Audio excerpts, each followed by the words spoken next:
Welcome back to my channel. आज मेरो last day of the exam एक्जामको last दिन। अनि आजको लागि म धेरै खुसी छु किनभने आज लास्ट दिन हो अनि भोलि माघे सङ्क्रान्ति हो। अनि त्यसैको मेरो मम्मी यहाँ तयारी गर्दै हुन्छ। मैले प्र्याक्टिस के गरेँ होइन, आज ओपिडी हो, मैले केही प्र्याक्टिस गरेको छैन। यस्तो यतिकै भिजा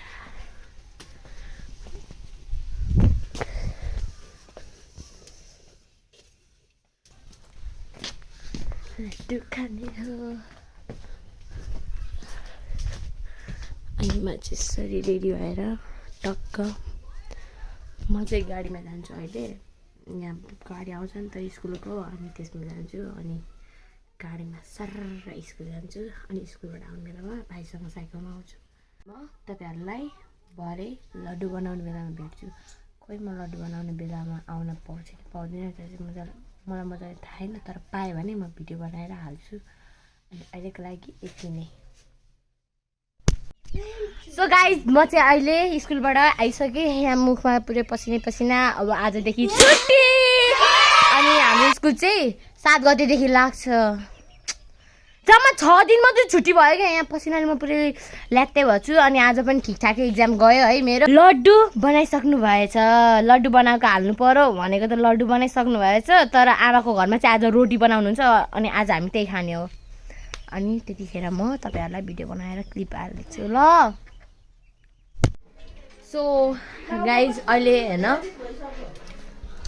रात परिसक्यो, देख्न सक्नुहुन्छ होइन। अनि अहिले चाहिँ म र मेरो भाइ आज मम्मीहरूको त्यो के अरे एकादशीको मम्मी र फुपूको एकादशीको त्यो व्रत हो आज। अनि त्यही भएर उहाँ मकैको भातहरू खानुभयो। अब हामीहरू चाहिँ रोटी र अनि खै के हो त्यो खान जाँदैछौँ आमाकोमा। अनि यहाँ हेर्नु न यो मोबाइलहरू थियो। ए खाना हिँड छिटो हिँड नजानु। म चाहिँ हिँडेँ। अब यहाँ सोच्दा नि कथा पढ्नलाई हाम्रो घरमा ग्राहकहरूको भिड भइसक्यो। भिड त के भन्नु, आफ्नै घरको मान्छे। अनि मम्मीको साथी आउनु भएको। अनि म चाहिँ अब लागेँ भाइ चाहिँ नआउने अरे। यो चाहिँ होइन रोनाल्डोको सबैभन्दा ठुलो फ्यान। अनि यहाँ गाइज देखो न गाइज रोटी पाकिसक्यो। रोटी पकाउने मान्छे यसो हेलो भनिदिनु त। हेलो गाइस, रोटी पकाएको रोटी नै भएन आज, पुरै बिग्रेर। अनि यहाँ हब्बा हुनुहुन्छ। म बुवा भन्नुपर्ने हो मेन, मैले चाहिँ हब्बा भन्छु कि सानैबाट। हजुरबुवा। यहाँ चाहिँ मेरो अङ्कल। यही अङ्कललाई हाम्रो त्यो पालिको भ्लगमा चाउचाउ खाने बेलामा सन्देश अङ्कलले सम्झिनु भएको थियो। खाँदै थियो पनि। केक पनि खान नबोलाएको बर्थडे वाला। हेर अब मलाई के थाहा थियो त नि, मम्मीहरूले सरप्राइज पो दिनुभएको थियो त नि मलाई। ल तिम्रो भाग लिएर आऊ रोटी। अब मेरो सक्यो। हेर्न सक्नुहुन्छ गाइस रोटी कसरी बनाइन्छ। रोटी नै बन्ने छैन। हामीहरू यही रोटी खान आएको हो। तरकारीसँग होइन। ल रोटीको स्टेपहरू भन्नु, के गर्नुपर्छ पहिला। रोटीको स्टेप हो, सबैभन्दा फर्स्टमा के गर्नुपर्छ रोटी बनाउनलाई। सबैभन्दा फर्स्टमा हजुर चामल भिजाउनु पर्छ। चामल भिजाएपछि तैराउनु पर्छ। अनि तैराएपछि हेर न बुवालाई नि थाहा रहेनछ। अनि पिठो कुट्नु पर्छ। पिठो कुटेपछि चिनी लाएर के अरे उहरू लाएर मुस्नु पर्छ। घिउै थिएन मेरो आज, घिउ नभएकोले फुलेन है। यस्तो च्याप्टो भइ चाहिँ आगो बोलेन भने च्याप्टो हुन्छ क्या। गाह्रो छ रोटी पकाउन पनि। म माघे सङ्क्रान्ति पनि जहिले पनि रोटी खुवाउँछु। साथीहरू आउनु मेरो घरमा। आउनु होला हाम्रो आमाको हातको रोटी खान। रोटी नराम्रो पनि मिठो चाहिँ मिठो हुन्छ है। चिनी धेरै हाल्छु नि त, त्यही भएर। धरमपुर 12 घर नम्बर त कति हो थाहा छैन। 12 धरमपुर 70 12 रूपनगरपालिका 12। लु यसलाई थाल ल्याएर दिन्छ चाहिँ यो मेस्सीको फ्यान मेस्सी प्लस यहाँ रोनाल्डोको फ्यानहरू के फ्यानहरू छन् म चाहिँ क्रिस्टिनाको फ्यान हो हालको सेकेन्ड बाइट खाएँ ल फर्स्ट बाइट भन्ने भोलिको लागि माङ्के सङ्क्रान्ति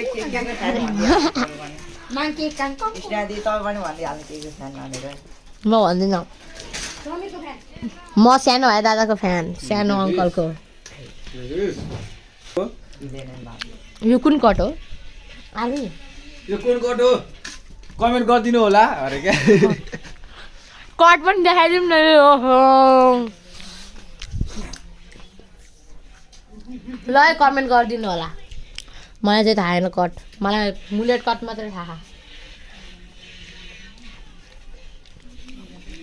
ए खाएको कट देखाउनु है ल अहिलेको लागि एकछिन गाइस अहिले चाहिँ म मेरो साथीको घरमा लड्डु बनाउन आएको छु लड्डु आफ्नो घरमा बनाउन आफ्नो घरको भिडियो बनाउन नपाए पनि साथीको घरमा बनाएर के अरे लड्डु बनाएर भिडियो बनाउने हामीहरू चाहिँ यहाँ लड्डु बनाउन स्टार्ट गरिसक्यौँ मेरो मम्मी आमा आन्टी मेरो साथी अनि म तिलको लड्डु चाहिँ बनाइसक्नु हो तिलको लड्डु बनाउने बेलामा चाहिँ म चाहिँ टक्क यहाँ गेम खेल्दै थिएँ होइन अनि त्यही भएर मैले बनाएर भिडियो अनि अब चाहिँ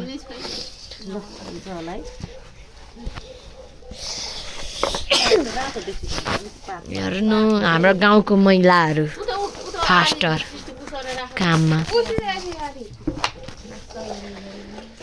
लड्डु बनाएर के हाल्नु भोलि हामीहरू के अरे माघे सङ्क्रान्ति सबैजनालाई ह्याप्पी माघे सङ्क्रान्ति भन्नु हो त बालुवा माघे सङ्क्रान्तिको लड्डु मुडीको लड्डु हाम्रो सङ्क्रान्ति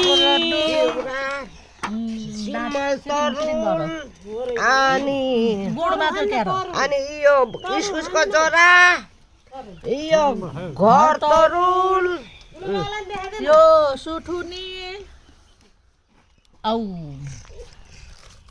के अरे बाहुन बाजेर पर्खेर राति पर्नेमा हामीले पनि खाइदियौँ बान बाजे पनि कता बिलप भयो गयो खोइ लड्डु ल्याएको तिमीलाई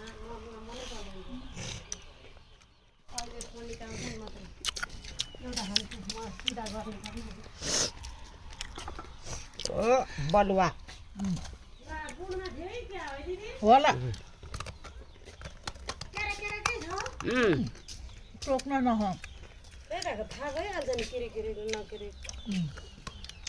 हाम्रो त यतै बजाइदिउँ थाहै छैन आन्टीको चिउरामा छैन अहिलेको लागि यति नै आधी किलो छ नि त्यो तोर फिर्ता गरिदिनु हामी भरे भिडियो बनाउँछौँ अनि त्यतिखेर तपाईँहरूलाई म देखाउँछु ल गाइस अहिले चाहिँ हामीहरू हेर्नु भिडियो बनाउन गइरहेछौँ यहाँ देख्नु सक्नुहुन्छ तपाईँहरू लुगा बोकेर हिँडिरहेको छु आफ्नो लागि र अनि साथीको लागि एउटा चाहिँ यहाँ रेडी भइसक्यो हेर्नु न छ्या के भन्नु हेर लजाएको यिनीहरू कितनी शर्मिली है मेरो दोस्तो लोग अनि अब चाहिँ हामीहरू भिडियो बनाउने हामीले होइन बुवाहरूको घरमा मासु सुँगुरको मासु अनि मुरीहरू खाइसक्यौँ पचाउन खोजिरहेको छु यहाँ फेरि सब्जी भनेको थियो उहाँ आन्टीकोमा रेडी हुने भनेर अब सुने पो आयो कि आएन तिनीहरू ड्युटी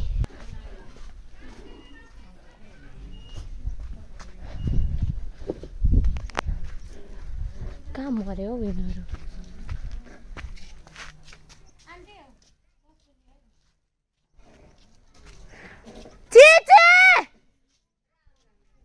ए के भन्छ के गर्दैछ त्यो हामीहरू चाहिँ आन्टीको घरमा आइसक्यौँ अब लुगा फेर्ने अनि टक्क तपाईँहरूलाई रेडी भएर देखाउँछु ल यहाँ त एउटी रेडी भइसक्यो एकदम यहाँ हेर्न सक्नुहुन्छ कहाँ कि ये सुन्दर अप्सरा हे गाइज ओहो ल हजुरहरूलाई म लुगा अहिले चेन्ज गर्न आउँछौँ रात परिसक्यो आज हामीले भिडियो बनायौँ तर तपाईँहरूलाई मैले आज देखाउन बिर्सेँ किनभने आज एकदम ल्याङ भएको थियो क्या अनि त्यही भएर अनि फेरि मेरो सेकेन्ड टाइम केक फेरि नानाले केक ल्याइदिनु म फेरि काट्छु ओ शिट म्यान के भइदियो हट केकको पनि फ्लेक्स हानिदिउँ न यहाँ हजुर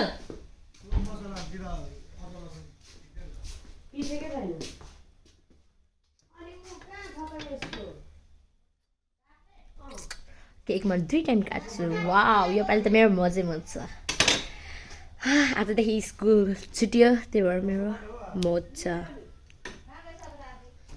यापी मकर